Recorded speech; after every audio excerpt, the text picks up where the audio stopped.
Welcome to the Energy Fix, Yogi. I am excited to have this conversation with you as I think it's going to be quite enlightening for the listeners. Well, I hope it's also enlightening for us as well. I'm sure it will be because you are speaking from a world that is very near and dear and passionate to my heart. And you're also going to be talking about a controversial topic, in my opinion. Yes. I'm pretty interested to see how you're going to expand on that. So am I. Let's see where the questioning goes and the conversation goes.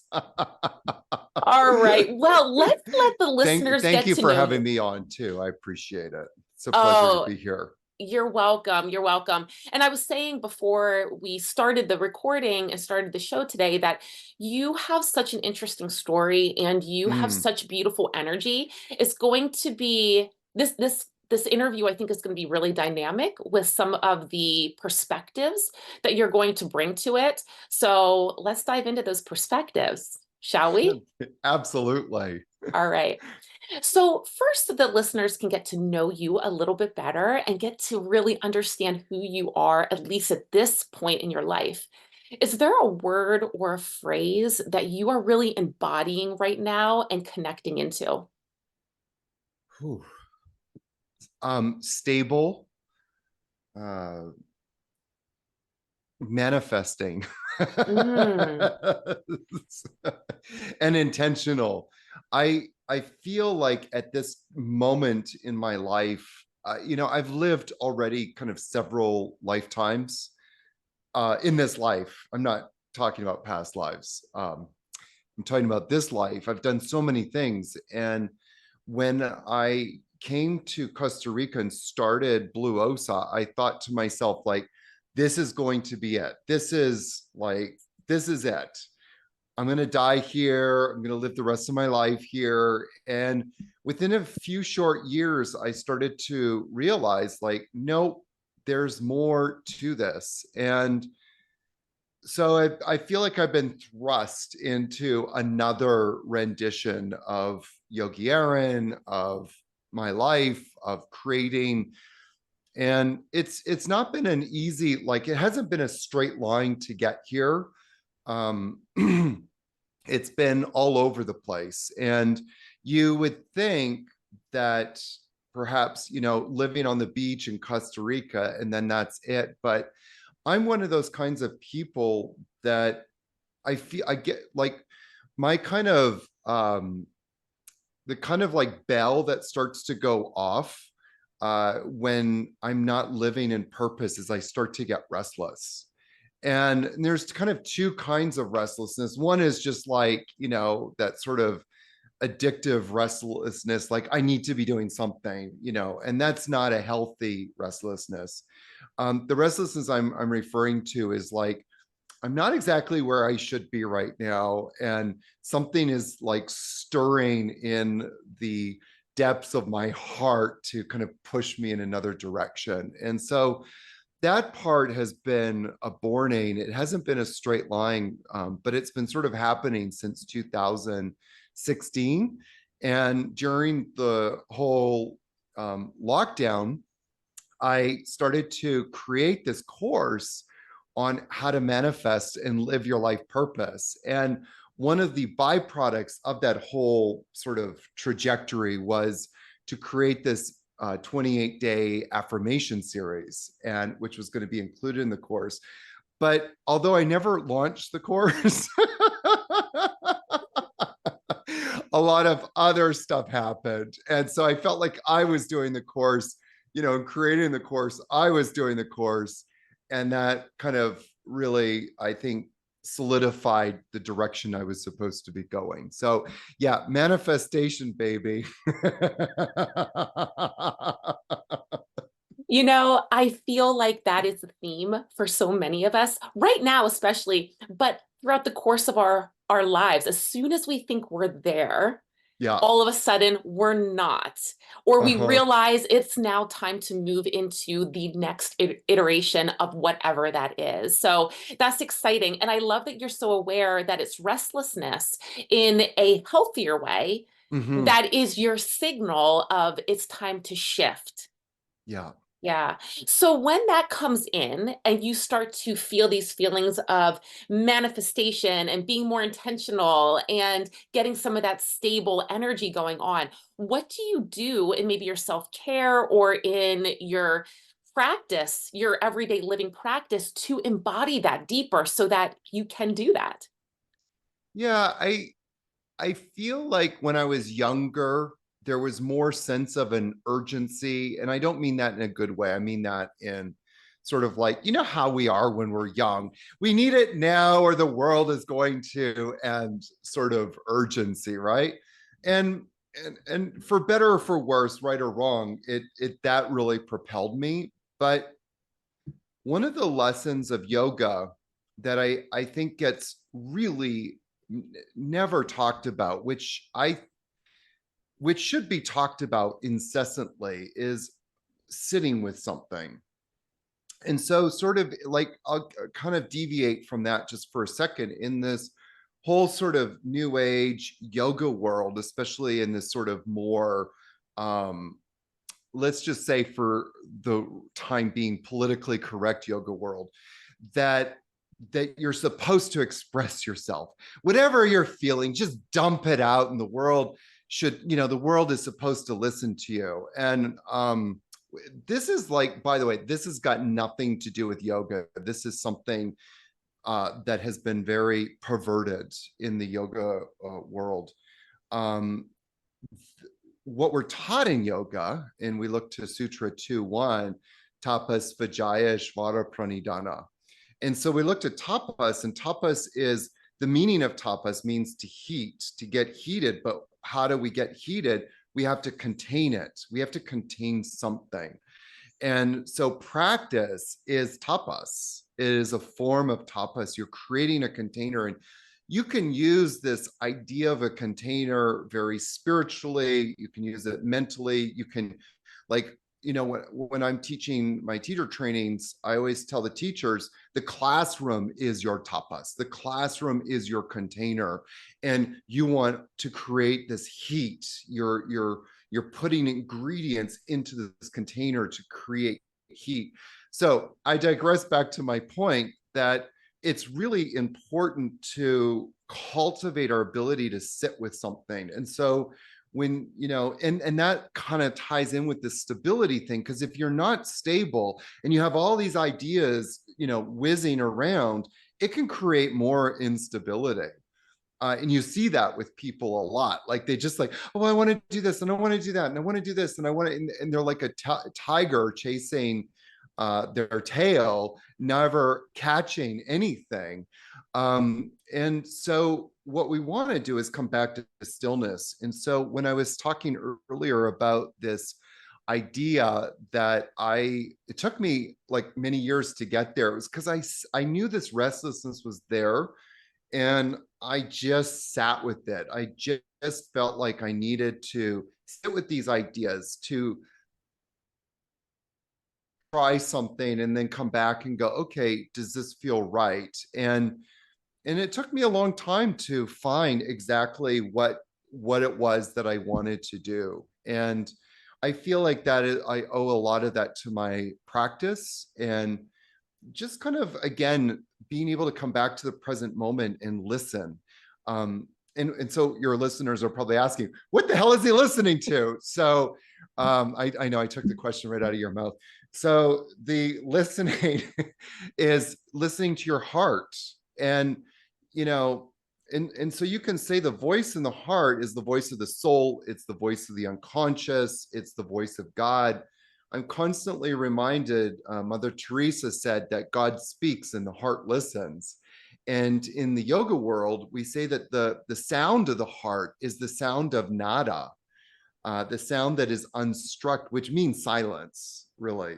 Um, and so it, you know, if our life is really busy, and we're, you know, a lot of your listeners, I'm sure, have kids or have lives, you know, they're worried about getting, dealing with all of their things, that it's then hard to take that moment to tune inward. And that's what yoga is. Yoga is that in intentional and persistent an ardent effort of constantly moving ourselves inward. Mm, I love that. And I feel that we don't get that emphasized nearly enough in our everyday life, but especially as we're younger, so that we can adopt that practice and really use that to fulfill our lives as we move forward. Yeah. Which I find is so interesting too, because you talked about that manifestation course that was riddled with affirmations that you had yourself go through that never launched, right?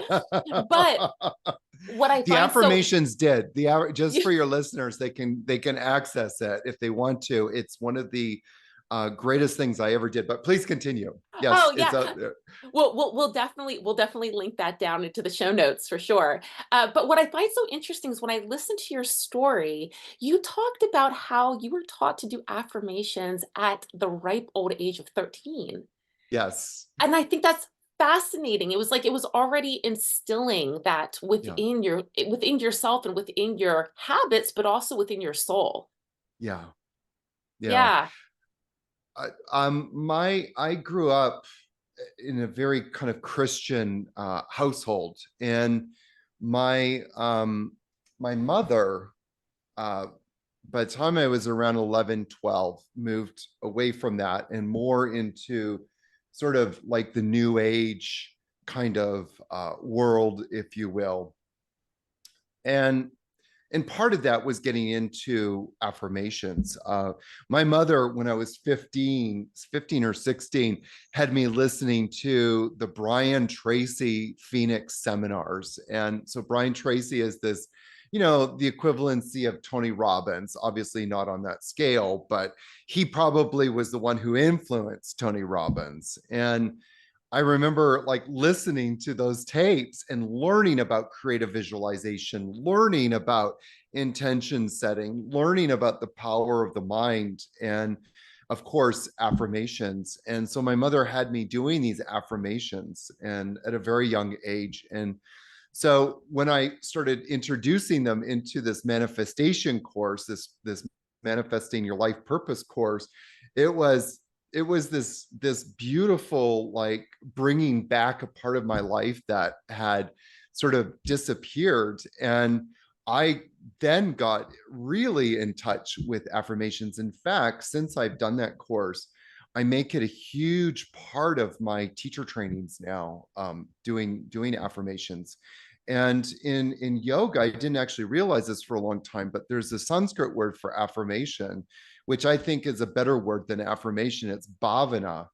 And the word bhavana, the word bhav means love. And so bhavana is to cultivate love of something, to cultivate love of a thought, and to seed that thought, not only in your mind, but allow it to be saturated in every cell of your body. So, do you feel that these affirmations that you taught, these visualizations that you were attuned to at such a young age, do you feel like that was a critical piece to you working through some of your chronic pain in regards to the story and your healing journey? Yes, I mean, so I feel like I just want to put a caveat on something, and I hope I don't piss anybody off by saying this, but I feel like a lot of what's taught in the world of affirmations is more like a wish list. It's more like, for example, if I'm overweight and I want to lose weight, you might use an affirmation like, I am a thin person, I am a thin person. And that's not really what affirmations are for. And that's not what they're do. They're not like a checklist. It's not like, doing, your prayers at night and asking God to send you $1 million. It's not a wish list fund. But it's something the affirmation is there to begin again, bhavana. What do you want to cultivate love for?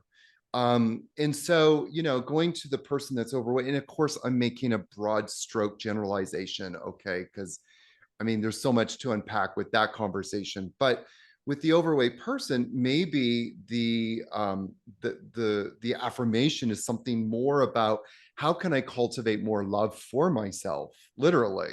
And rather than for something, how can I cultivate more love for myself and feel at home in my body? And so maybe that is the way to begin shifting that momentum that's going to lead me to a quote unquote healthier lifestyle. So a lot of what I believe, coming back to that point, that I think a lot of affirmations are, presented sometimes like a wish list. And I doing this practice and putting together these affirmations, and the way that I did it, it really sets it up to create this bhavana around what how can I feel more at peace, more at home within myself, and arrive to that place of stillness so I'm able to begin listening to, the sound of my purpose and be able to go out to manifest it. Did I answer your question? You did. You Because I went on a few tangents. You did answer my question, and I'm really glad that you said all that you said and that you put that out there, because affirmations, at least what I've seen in the work that I do, gets a really bad rap. Yeah. It's that, well, that doesn't work, and I don't know if that's really for me, and that feels like a lie, and all of the things that people say, when in reality, it can feel like that, exactly how you said, it can feel like that when it's when it's just words you're speaking, and Hmm. it's more of that wish list kind of perspective. Yeah. Well, and so bhavana is cultivating a feeling. The word, that's why I think the word bhavana is better than affirmation, because the idea of a bhav is to create love of something, to create love or a feeling that is, and but when you do that, when you feel it at a deep level, and you can kind of equate it to, if I asked you right now to think of, yourself biting into a lemon, and you start to think about, oh, what would that taste like? What would that be like? I could see you puckering up a little bit just as I said that. So there's a visceral response, right? And what's interesting is, at a biomechanical level, if you really start to think about it and visualize it, your body will actually start producing the enzymes for it. You can almost have that taste in your mouth. You think about, like, if you're, one of the greatest traditions in a lot of the spiritual traditions is to say a prayer for your food. Well, as you're saying that prayer and blessing the food, you're also taking a moment to pause to get into that parasympathetic state. But you're also looking at the food, and your body is starting to already have a visceral response. That's something that a lot of your listeners, I'm sure, can relate to. That's the power of affirmation, is it begins to prepare yourself at a very deep level. And one of the words I like to use a lot is begin to shift your momentum. And so many of us are going, as I said earlier, sometimes all different directions. Well, an affirmation starts to help us to channel that energy, to channel our mind, which has got, 100,000 thoughts every single day, into one singular thought for a brief moment. And if you can hold that brief thought, and again, this is where the wish list thing comes into play. Like, so many people think affirmations are just like a wish list. Well, that's probably not the right affirmation for you. And also, you're probably not really feeling it. You're just mumbling a bunch of words, which is going to have some impact, but not a great impact.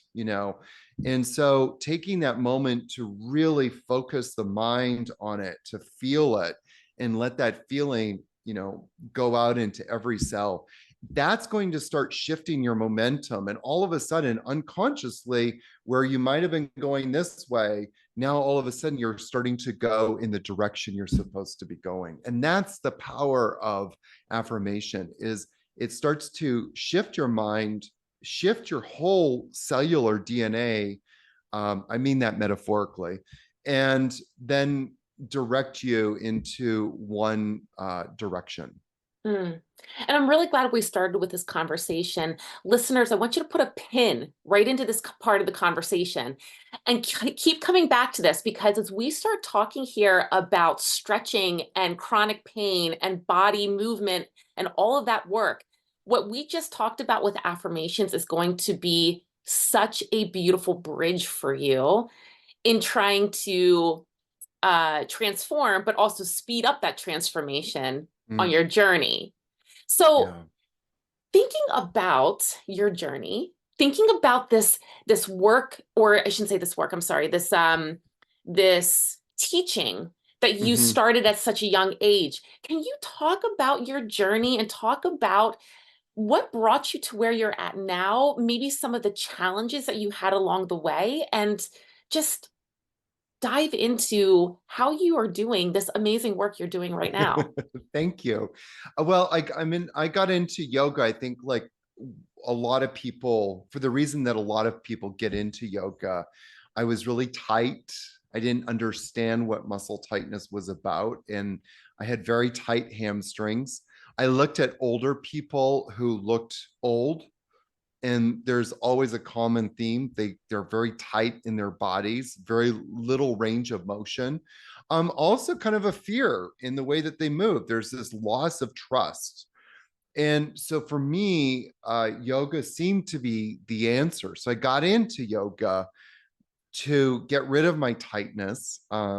Incidentally, one of the things that happened very quickly was that I hurt myself, and I hurt my back. Now, I didn't hurt it in a yoga class, it was outside, but I was moving some boxes one day and my lower back just seized up. It was the first time, and I was 18 when it happened. And I thought, my God, this is not how I want to be living my best life. So, what did I do? More yoga, AKA stretching. And I remember I go to yoga teachers over the years. I started developing like bad back problems. And the solution was always the same: stretch more, open your hips, stretch your hamstrings, open your lower back. And well, I guess I did a really good job of that, because for the next 25 years, I ended up dealing with a lot of chronic pain.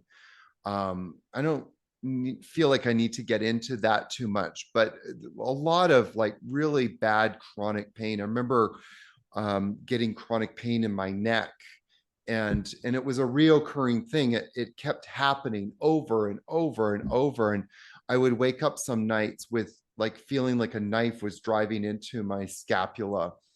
And I never knew what was going on. And what was more frustrating, especially now that I look back at it, was that never once did a yoga teacher tell me, and very senior yoga teachers, not like the regular yoga teacher at Bali Fitness, but senior knowledgeable yoga teachers, people I looked up to, never once could they tell me the cause of my muscle tightness. Never could they tell me, what was causing this neck pain. The solution was always the same: stretch more. And so I was really good at stretching. Like I did everything, uh, long holds too sometimes. And I ended up in the emergency room of a hospital 25 years later with an orthopedic surgeon telling me that I probably was going to need a spinal fusion in my lower back. And that was an enormous wake up call for me.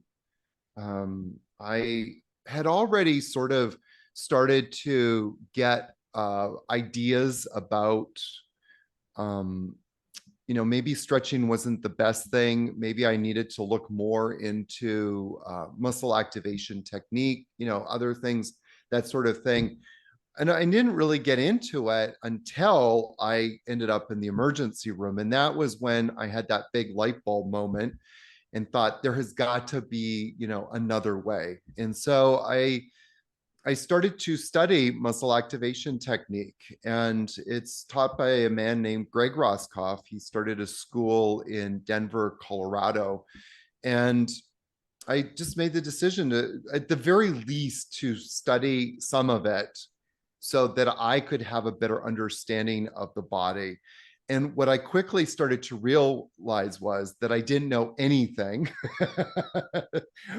hardly anything. Like all after 25 years of practicing yoga and teaching people about movement and how to move their bodies safely, I realized I didn't even understand some basic muscle function. And and the more, if I didn't know it, other yoga teachers don't know it. And so part of my thing coming out of that experience, and I'm still, by the way, just for the record, studying muscle activation technique. But what I did was I translated it into yoga, and that's how I came up with Ayama, applied yoga anatomy and muscle activation. And so the first part of that is about how do we start to have a better understanding of our body. Like a lot of us hear anatomy, we kind of get excited a little bit, but our inner child is groaning because all we remember is like silly coloring charts and a lot of memory work, right? And so the applied part is really about experiencing. So how do we have more of an experiential part of our anatomy? We talk about trunk flexion. What is trunk flexion? Well, let's mimic trunk flexion. What are some of the muscles that improve trunk flexion? Well, what if we get those muscles activated? How is that going to stabilize us and improve range of motion? So that's kind of where that journey has taken me now. And what I have found, and what has kind of propelled me or motivated me to share this with more people, is that my big passion is to help as many people as I can live pain free. Um, Before you came on, I was watching this video, this doctor advertising like hip replacements or something like that. And I felt so sad because so many of us go under the knife, just like I was faced with. And I'm not saying that, I'm not trying to make a broad stroke and say it's never necessary. Of course, there's times when it's really necessary, and thank God for it. But a lot of times we have other options. And the basic one is, what would happen if the muscles of our body actually started doing the job properly? And so that's a big part of it, is just at least, at the very least, trying to show people, hey, you've got other options.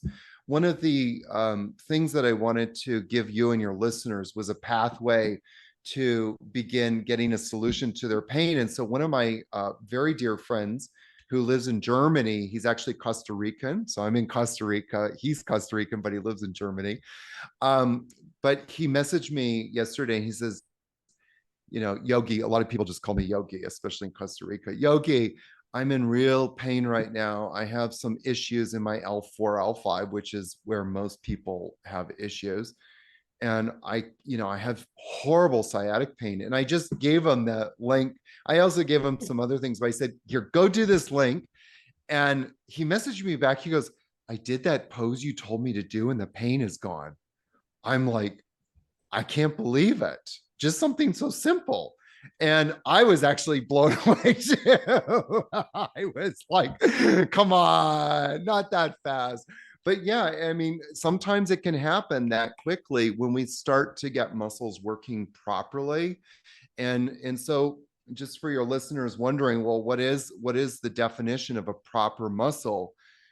The definition of proper muscle function, if a muscle is functioning properly, that means it has that ability to contract and contract on demand. And why does a muscle need to contract?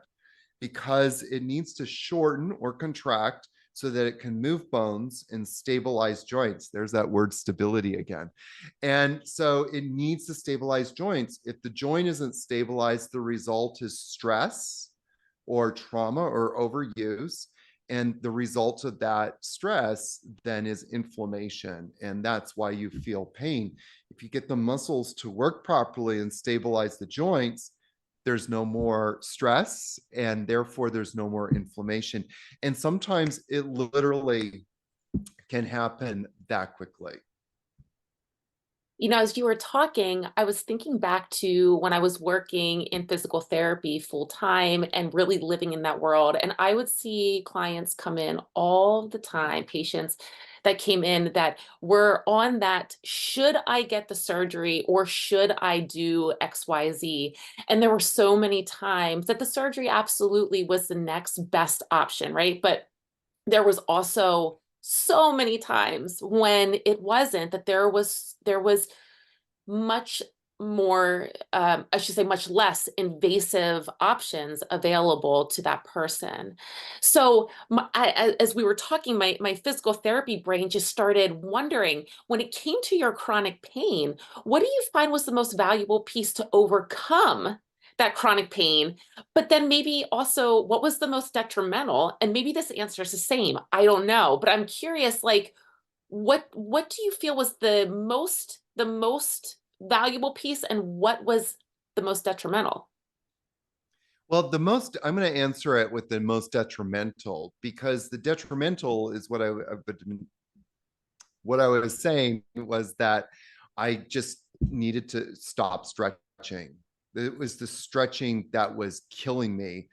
What landed me in the hospital wasn't a straight line. It was over the process over several months. And I can trace it back to I could trace that moment back to D-Day, and just see like how it just got worse and worse and worse from there. And so the stretching was the most detrimental thing I was doing physiologically to my body.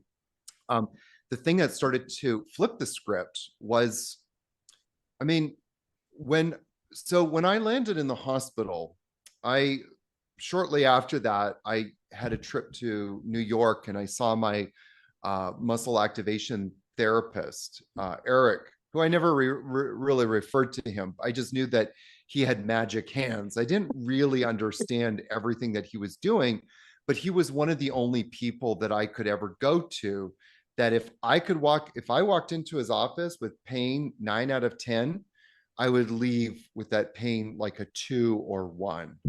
And usually after a couple of follow-ups, I would be back to 0. And so he was one of the only people that I ever saw professionally that understood that the way to get out of pain is to get the muscles working properly. Muscles need to be able to shorten and contract properly. And just before I finish that thought, I just want to add here that most of us are walking around with muscles not activated. So what does that mean?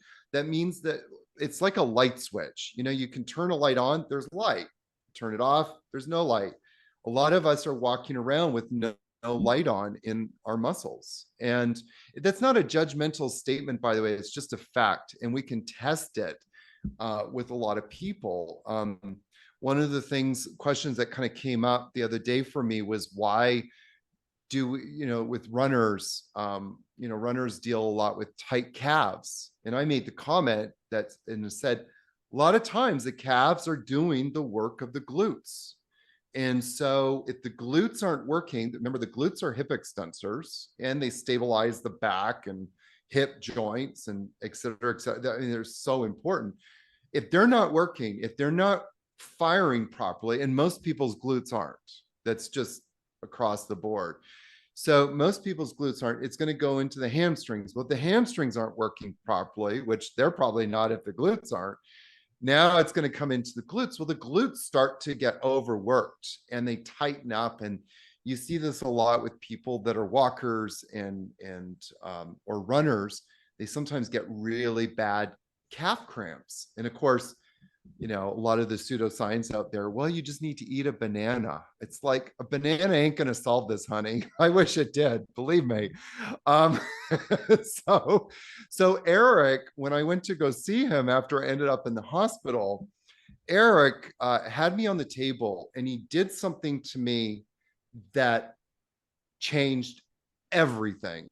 And what he did was, he was doing this form of muscle activation technique where you basically get a group of muscles strong. In this case, it was my hip flexor. So he got my psoas strong, iliacus, TFL, And then he came back and he would turn it off.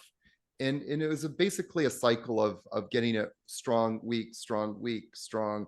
And then if you weaken it, it won't shut down. So it's a type of muscle activation. But what he did was he did an adjustment on me, a stretch on me that I do a lot, or I did a lot. I don't do it anymore. I did it incessantly with a lot of my yoga students. It's where they're lying in shavasana in corpse pose on their back, and you pick their feet up about 45 degrees and you just kind of shake them around. He did that to me, and the muscle lost all its strength. So he passively, in a very gentle, non obtrusive way, stretched me, and the muscle became not only weak, it was weaker than it was when it first started. And that was like, I am never stretching again, and I'm never teaching stretching again. And I am never touching my yoga students again. Because if something that slight in me passively moving somebody affects them negatively that much, why would I ever want to negatively affect my students again? So I don't ever adjust students anymore. So that was the thing that kind of flipped the script for me. Wow, that's fascinating. Yeah. So, just for clarity for the listeners, when we talk about stretching, because you have a whole philosophy in yoga, you have been teaching for quite some time, and the main thought is that yoga is stretching. So, Yes. traditional thought, right? So let's talk about what that difference is. The difference between yoga versus traditional stretching, if you even recommend traditional stretching at all, and how yours is different. So I'm first of all, I'm not teaching stretching. This is a great question. There's so much to unpack there. I just want to say right at the top that one of the things that I endeavor to do is to flip the script on stretching and yoga. And part of that is because yoga has absolutely nothing to do with stretching. In fact, you said that stretching is traditional, and that's kind of an interesting conversation. Traditional in what context? So if we're talking about the last 50, 60, 70, 80 years, maybe even 100, yeah, there's been this shift to bring more stretching into the world of yoga. But that's not really what we're supposed to be doing. We're not, people just look at these lanky, sinewy, tiny Indian men going, into these crazy postures and think that that's yoga. Um, and that's not what yoga is supposed to be about. Yoga's about aligning ourselves with our life purpose, removing the obstacles in our life, getting rid of what the causes of pain, and so that we can live with more contentment and happiness in our life. Stretching is kind of a new phenomena, and so I just wanted to put that out right at the onset. This is a dilemma that I faced a lot, especially when I decided I'm not teaching stretch anymore. What the heck am I going to teach? And so, so I then got into, well, asking myself from a muscular perspective, from a biomechanical perspective, let's use side bending. Well, actually, let's even make it more simple because that might let's use an image that your listeners can maybe relate to. Let's fold forward. So you're in the gym one day, you see this like, muscular guy. I'm going to call him Biff or Stiff Biff. And you see Stiff Biff, trying to fold forward and touch his toes. What is your first thought about Stiff Biff? Well, Biff, you've got really tight hamstrings, because his hamstrings are tight and his back muscles are tight. So that's inhibiting him from coming forward. But what is actually moving the bones? What is actually moving the body? What muscles need to contract? And that was the light bulb moment for me, was understanding that if I'm doing a forward fold, it's not about what's going on in the back body. It's about what's going on in the front body. And the other interesting thing, and this always fascinates me because You and I learned this in grade school, back when we were filling in those silly coloring charts. We learned that muscles have a relationship. It's called agonist and antagonist. When one muscle is contracting, an opposite muscle needs to lengthen. When we stretch, what we're doing is forcing that antagonist muscle to lengthen beyond what its capacity is, but we're not accountable in that stretch because we're not doing anything with the muscles that should be shortening. And this is the crux of the problem with stretching, is that there's no accountability in the movement. The way that I approach it is, let's bring 100% accountability back into this by getting Stiff Biff to get his trunk flexors, his core muscles, and his hip flexors and quads to start shortening properly. And once you start to do that, not only does Biff have muscles that can start working, properly, but they're able to contract and contract on demand and stabilize his body. So muscle tightness is the result of muscles not shortening properly. And it's a sign that muscles aren't working properly. How does Stiff Biff get his core muscles and his trunk flexors to start to activate? What would be something that he would do? Well, there's like different muscle activations that he could do. So to get like his quads and his hip flexors working, there's one simple one which is really great. He may not like doing it at first, but it's just simply, and you can, there's different variations or renditions on it, but you just simply lie on your back. And this is, by the way, just a general exercise I teach and do, that's a general one for all of the hip flexors and even some of the trunk flexors to a degree. But one muscle activation practice is to lie on the back, and then you just bring the leg up to 90 degrees or as far as you can. Stiff Biff probably won't get past 70.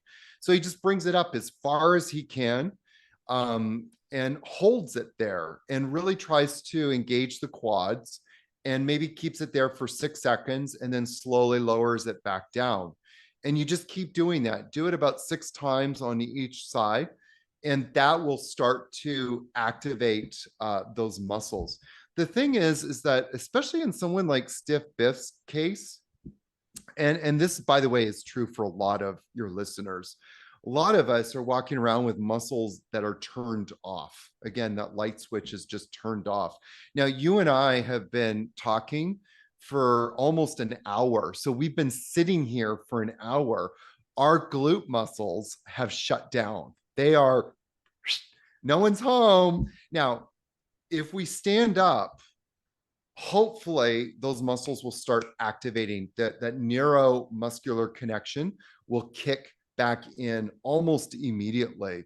But for a lot of us, and I'm saying I hope, I don't know if that's true or not, but for most people, that neuromuscular connection does not happen instantaneously. And why doesn't it happen? And it's like with Stiff Biff's case, a lot of those muscles are shut down. Again, stress, trauma, and overuse. The result of stress, trauma, and overuse is inflammation. Inflammation is what starts to sever or impede that neuromuscular connection, that communication system between the central nervous system and the muscles. And so if that's compromised, the result is going to be muscle tightness. Yeah, interesting. Okay, so let's talk about your approach and the style that you have now transformed your practice into. How do you infuse muscle activation into your approach? What makes it different from traditional style? Well, again, just the first and foremost is looking at the postures differently. So, where a yoga teacher, classical typical yoga teacher would come in and be like, let's fold forward and feel the stretch in the hamstrings. I'm like, first of all, we're not folding forward all the way. We're going to work within a range of motion, meaning that your muscles are only going to contract so far. So let's work within that. We're working more with stability. So with stiff Biff's case, the way that I would approach, if that standing forward fold was something we were working towards, what I would do differently is I would do a bunch of muscle activations to get the trunk flexors working and to also get the hip flexors working. Some of those would look like some yoga poses, and some of them would just be, I call them muscle activation practices, if you will.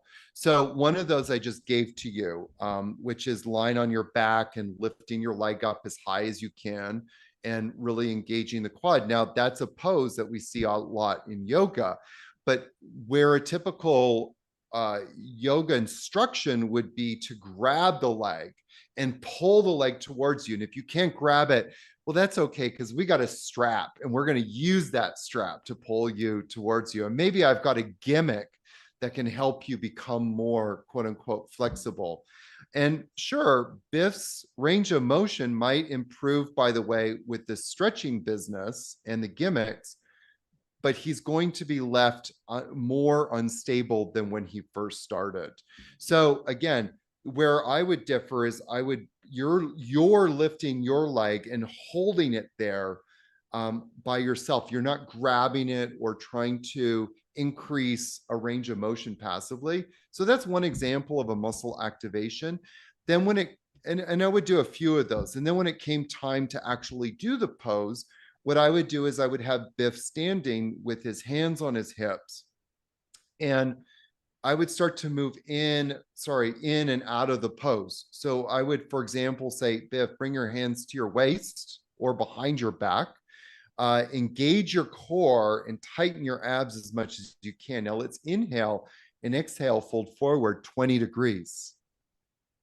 And now I want you to stay there for a breath. Inhale, come back up, and then exhale, pause. Inhale, exhale, come forward back to 20, maybe just do 20 or 30 degrees, and just play with that and see what happens. And then I might cue it to halfway at some point, that where you're folding forward halfway, but there's 100% accountability at that moment, because you're not trying to reach for the floor. You're not moving into a range of motion that your body isn't able to do. So the purpose is to create more stability. But I also want to kind of cue you to something that I said, which was all of my cues are based in the breath. And so this idea of moving with the breath starts to engender not only a stability in the body, but then also a stability in the mind. And it's very powerful when you can start to mimic the breath with the movement. This is fascinating and very exciting for me as I listen to you, because I am picturing all of those times that I have practiced yoga, and I think to myself, now I understand muscle activation, and I understand that if something on me is tight, then it's probably because the opposite muscle is Mhm. weak, or, needs to be worked in a different way. But a lot of people don't think that way. Mm-mm. So if we have somebody, say the listener wants to go to a yoga class, and they're inspired by this and they want to do something different, what can students do differently when they go into their traditional yoga classes to help to activate this? Mm. Well, I am going to give an answer I don't think a lot of people will like, and that is start learning more first before you go into yoga classes. I mean, the sad truth, and I don't like to rag on yoga teachers, but they just don't know that much about the body. They think that they do. Their knowledge does not go beyond we need to open the hips, and that's what they know. And their solution to everything is a lot of times is stretch. And they don't understand why you should stretch. If you asked 1,000 yoga teachers, like, okay, tell me, why should you stretch? Most of the time you get the answer, well, it just feels good. Well, my always response is, well, a line of cocaine feels good. Shot of heroin feels good. I mean, that doesn't mean that you should do it. Good point. so, so just because something feels good doesn't mean that you should always do it. And this is something that we've kind of moved into, and it's kind of an scapegoat. You even hear doctors now saying this, like, well, if you feel good doing it, do it. Well, that's not really intelligent. And so what I would just say to you listeners, tune into, study more about the body, understand your body, because your yoga teacher doesn't know about your body, especially the body fitness yoga teacher. And and understand when they're talking about trunk flexors, what are they talking about? A lot of yoga teachers, and by the way, fitness teachers are also in this category, talk about the psoas. And you can go on Facebook, just start, searching psoas. All of a sudden in your feed, you're going to get like 1,000 hacks in what to do about a tight psoas, and all of them are horrible, because they're telling you to stretch this muscle. Well, stretching muscles gets it to shut down. And if the muscle is tight, see, most people don't know what I'm going to tell you. The agonist to the psoas, so if you've got a tight psoas, it's tightening up in response because the opposite muscles aren't doing their job properly. What is the opposite muscle to the psoas? The glutes. The glutes and psoas are opposite muscles. I find that personally really fascinating on so many levels. But so if we want the psoas to relax, in order for the body to relax, it has to feel safe. And when we stretch, if my psoas is tight and I'm forcing that psoas to open up, I'm hell bent on getting it to open, I'm actually violating my body's own protective mechanisms, which is actually going to create more stress. And what is the byproduct of stress? Inflammation. And inflammation is going to disrupt this communication system more.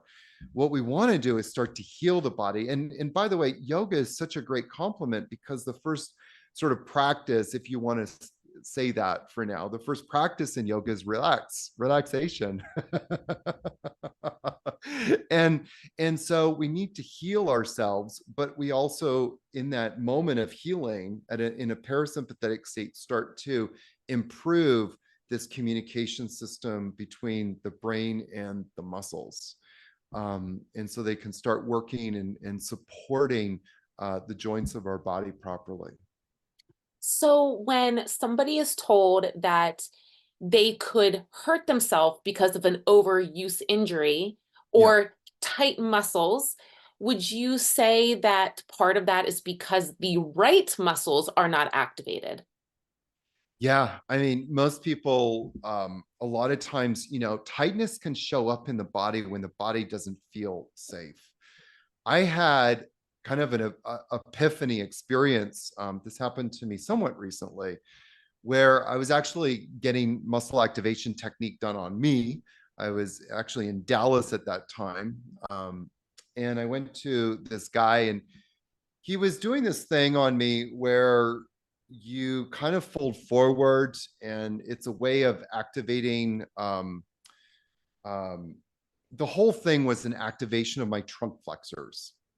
And so part of the routine was I had to fold forward, and I'm not going to get into the whole thing, but I was just noticing how tight my hamstrings were, especially when I got on the table. And I was like, oh my God, Yogi Aaron, your hamstrings are so tight right now. But what was fascinating to me was that he didn't touch my hamstrings. He didn't touch my hip flexors. He didn't touch my legs at all. What he did do was he got my trunk flexors to be to start working and contracting. And by the end of it, the tightness in my hamstrings disappeared. And I was like, you didn't even touch my hamstrings. All you did was work on my trunk flexors, but the tightness disappeared. So tightness can show up in many different ways. I had another gentleman get on my table. I was in this yoga expo in Los Angeles, and he was telling me, I had this pain like in my shoulder. What can you do about it? And so all I did was, it was on his right shoulder actually. And I did a little range of motion test, and I saw that his right side rotators of his body wasn't working properly. So I got all of the rotators working in like 15 minutes. I did it by palpating them. So part of what I study is how to manually palpate and turn on muscles. And by the end of it, he was like, the pain's gone in my shoulder. What did you just do to me? You didn't touch my shoulder. And I was like, no, because that wasn't the source of the problem. The tightness in your shoulder is a response because other muscles, in this case, your rotators in your trunk and spine, weren't working properly. So this is something that we start to learn the Ayama practice, is start to identify where is tightness. Tightness is a sign that, hey, something isn't communicating properly, that there's muscles that aren't contracting properly. And so our job then is, okay, let's get the muscles working. Interesting. Okay. So, thinking about that and thinking about all of these reasons of why stretching may actually be creating more harm, pain, inflammation, etc., do you think that there is any way to really stretch healthfully, or do we just give it up entirely if we want to keep our muscles and joints healthy? So just for your listeners, and I don't want to confuse the conversation, but sometimes you hear this word passive stretching and dynamic stretching. And so what we've been talking about in this conversation is passive stretching. So an example of passive stretching is when you're lying on your back again and you bring one leg up to 90 degrees. And remember, I was joking earlier about using the strap and pulling the leg towards you. That's a passive stretch, okay? Because you're using an outside force to move a limb or a body part, if you will. But dynamic stretching, which is what I was actually referencing, was when you're lying on your back, your arms are to the sides. Now you are lifting that leg up. You're using your muscles to lift the leg up as high as you can. That will start to turn muscles on. That will start to engage muscles properly. The key to muscle activation is 6 seconds, 6 times. So when you want to turn muscles on, that's what you're doing. Personally, though, I don't like the word dynamic stretching because it has that word stretching in it. And I'm like, stop stretching. So I prefer doing dynamic movements. But just so your listeners understand, like, yeah, it just depends on what we're talking about. But the word stretching has become so overused and so misconstrued that and misunderstood. There was a lady who is a movement specialist. I didn't get into all of her details, but she wrote to me and very sincerely too. She was very kind in her message to me, but she was like, I'm a professional and I've helped thousands of people by stretching them. And a muscle can only strengthen when it's brought to its longest form, like its most lengthened form. And I was like, that doesn't really make sense to me. And are you really sure? And so part of her and I knew exactly where she was coming from in her thinking process, but our thinking process has become so muddled that we forgot basic common sense in this. And so just to reiterate the common sense, muscles need to shorten, need to contract and contract on demand to move bones and to stabilize joints. A muscle elongates only when the opposite muscle, the agonist, is contracting properly. If the antagonist, that muscle, is tightening, aka my hamstrings. So I was telling you earlier about my tight hamstrings. Never once in 25 years did a yoga teacher ever come up to me and say, Aaron, you got to get your quads working properly. You got to start getting your hip flexors working. Your hamstrings are probably tightening up because your psoas isn't contracting, and that's one of the reasons why you have so much back pain all the time. But what they did kept saying to me was, no, your back pain is a result of your tight hamstrings. Stretch more. Yeah, wow. So for any of the yoga teachers or aspiring yoga teachers out there, how can they start to sink into this and bring this into their practices? Well, at a very basic level, I have a ton of content out there. And if they want to learn more about it, just start tapping into that content. I have, which is a link that you'll include in the show notes. People can access their own, I call it their own pain journey. So if you're dealing with pain, how do you get out of pain? So if you got back pain, what should you do? And so I give a very brief lesson on that. But so there's a lot of content that people can start to access. They can get my book. If you're a yoga teacher or a movement specialist, get my book, Stop Stretching, a new yogic approach to master your body and live pain-free. And that's where I bring alive this whole kind of idea of anatomy and break down the major muscles of the body and how do we start getting those major muscles working properly. And then people can go on. I have an Ayama certification program now. We've just launched it this year. And if you want to teach this stuff, please do the certification program because you will just up level yourself so much, so much, because because you'll up level yourself a lot.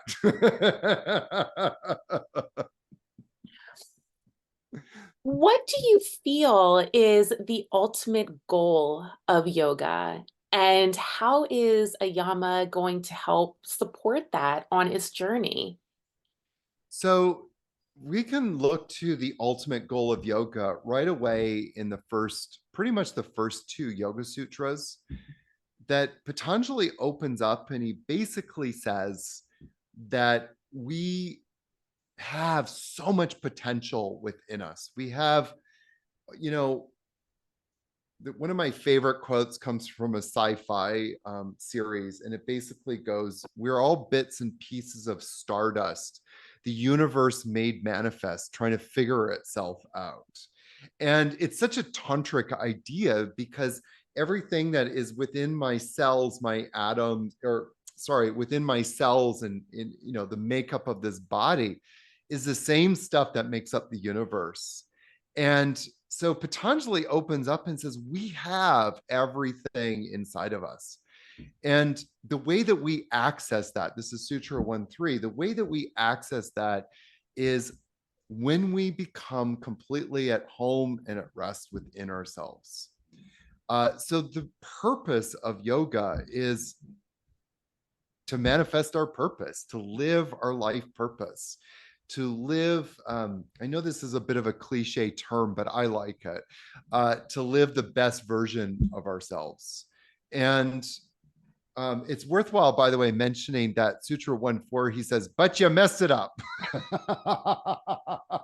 He doesn't quite say it like that, but it's it's my take on it. You're kind of mess it up.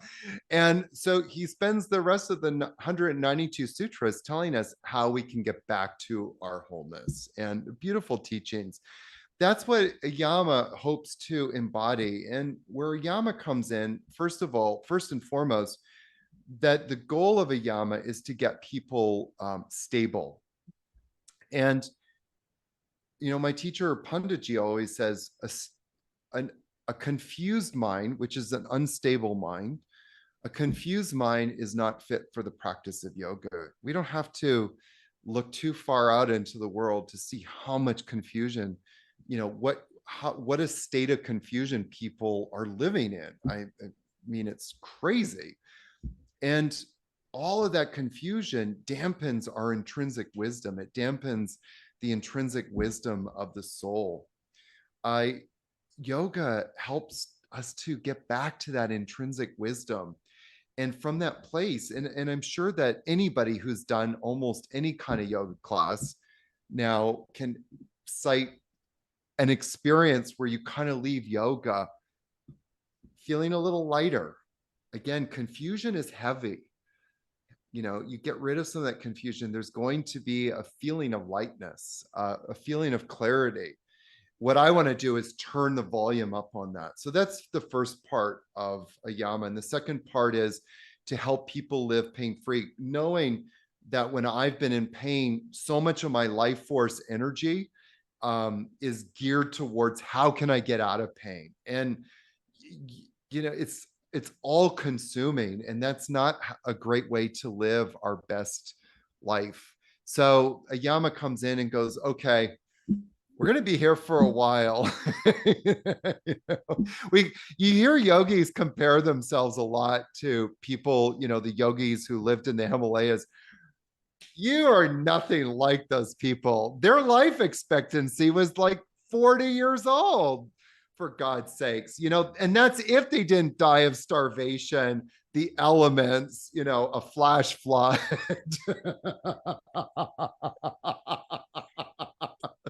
So we're going to be here for a long time. They're saying that I probably will live to 120. And so I better start taking care of myself.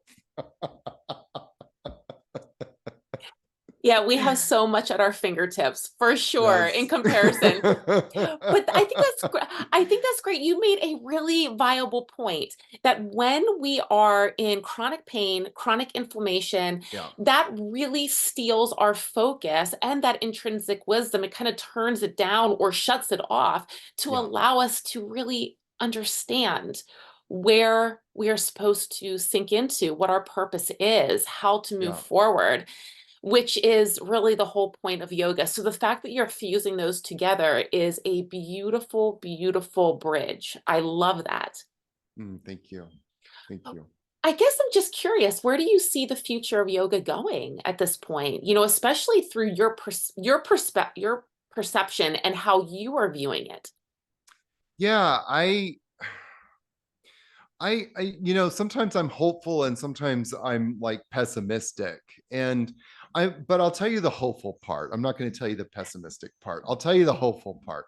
The hopeful part of me, I see so many people, especially going to this LA Yoga Expo. There's so many people that are just hungry for a teacher and a leader. And one of the things that's really, this isn't the pessimistic part, but um, that there's been a lot of backlash against a lot of yoga teachers in the last, uh, 10 years or so.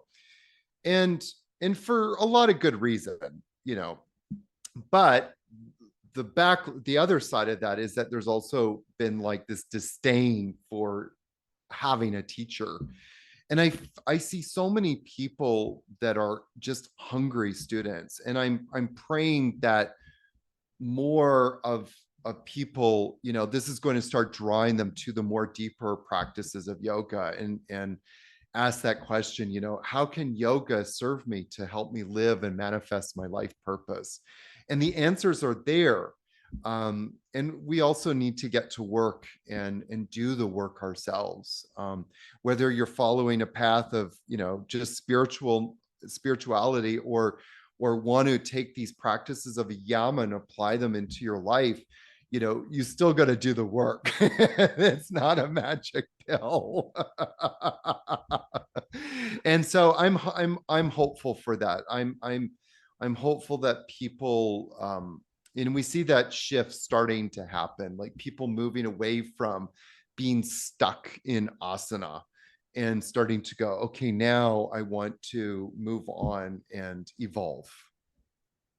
Which takes us right back to the very beginning where we talked about affirmations. And remember, I said put a pin in that Yes. because that visualization, those affirmations connected right into taking the action by doing some of this deeper work actively is going Yes. to help to transcend in such a speedier kind of way. Yeah. Oh. Absolutely. Absolutely. And again, it's just focus. And we hear, people so often they say things like, I just lost focus in my life. Like I feel like I'm a cork um in the ocean, just bobbing around, going this way and going that way, but not ever able to direct myself. And So that's where the work comes in. Like we have to take time, to do it because nobody else is going to do it for us. Yeah. Oh, Yogi Aaron, this has been such an amazing conversation, and I love the work that you're doing. You're emphasizing such an important part of our physical health, which really transcends into our mental, emotional, and spiritual health too. Where can people find you? How can they learn more about your work? And do you have anything exciting in your work that's going on right now? Yeah, as I mentioned, I just launched our Ayama Applied Yoga Anatomy and Muscle Activation Certification Program. It's one of the best anatomy programs out there in terms of sinking it in with muscle activation. So not only do you learn about the muscles of your body, but then how to activate them. And yoga teachers will appreciate that a lot. Also, how to sequence, how to begin creating classes so that you can start to bring this into your classes, into your practices. And so that's the big thing right now. People can get my book, Stop Stretching. It's available on Amazon. And also people can access yogiaaron.com. I'll give you a special link, put that in the show notes, and people can use that to access their own pain-free journey. I'm sure that most of your listeners are dealing with some sort of neck pain, back pain, knee pain, hip pain, and so they can, take their own pain-free journey through that. And we talked a lot about the affirmation, so I'll send you over that affirmation link, and your listeners can take advantage of that. That is just absolutely spectacular. So all I would just say is just get plugged in and let's take the journey together. Yeah, that's great. And make sure to jump on down into the show notes. I will have all of those links there, including his life story and how he got to where he's at on his journey. It's a really awesome YouTube video. Mm. So definitely would encourage you to watch that as well. Yogi Aaron, do you have any last words that you want to lay onto the hearts of the listeners? Anything to lead them into their day or onto their journey? I just I get asked this a lot, and sometimes I'm like, what should I say? I stop stretching, start activating. That's at the top of the list, because or you'll end up in the hospital like me. Um, we talked a lot about purpose in the in our hour together, and I my teacher Pundaji says that to live a life without purpose is life's greatest loss. And those words constantly ring in my mind. And I just would encourage your listeners to take time out of their life to know what their purpose is and to ask themselves, am I really living my life purpose? And if not, make adjustments because this is it. It's not a rehearsal. And there's been 2 points in my life. The second one, when I ended up in the emergency room, where I've been faced with that truth. And it's just life is short. So let's just soak it up as much as we can and take everything that we can out of this life so that we can leave full and rich. Those are the perfect words to end this podcast. Thank you so much. I love your wisdom. I love what you're bringing to the world, and I absolutely love your energy. So, thank you for Mm. being here and for doing the work that you're doing.